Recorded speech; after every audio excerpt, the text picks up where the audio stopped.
A large conducting plate of surface area A and thickness D is placed perpendicular to a uniform electric field E. How much heat will be dissipated in the plate after the electric field is switched off? तो question बस ये है कि एक हमारे पास metallic plate है, जिस metallic plate का सरफेस एरिया क्वेश्चन में दिया है कि ए के इक्वल है, और उस गिवन मेटेलिक प्लेट की जो विड्थ है, जो थिकनेस है, दैट इक्वल टू डी के इक्वल है। उसको किसी एक्सटर्नल इलेक्ट्रिक फील्ड के अंदर रख दिया गया जिसका मैग्नीट्यूड ई के इक्वल है, और electric field exactly given plate के प्लेन के परपेंडिकुलर है।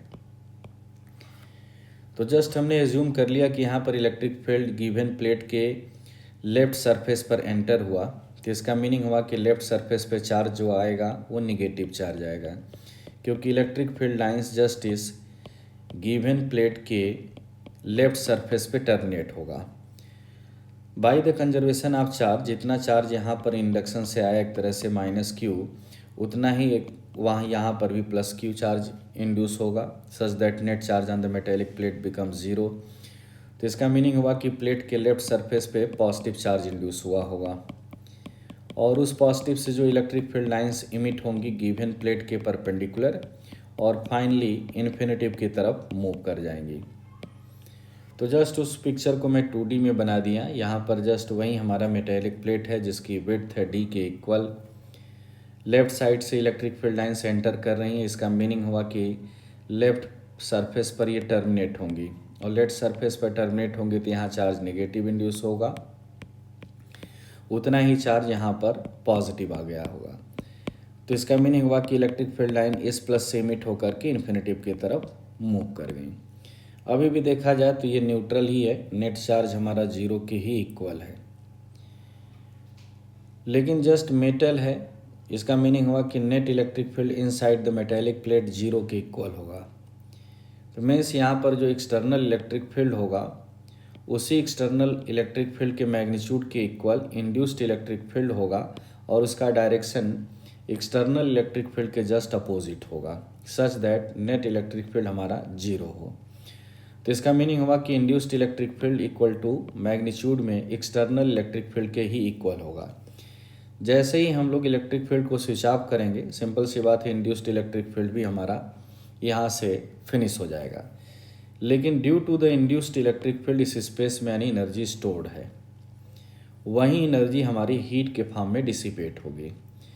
तो external electric field in terms of magnitude induced electric field that equal to E के इक्वल है।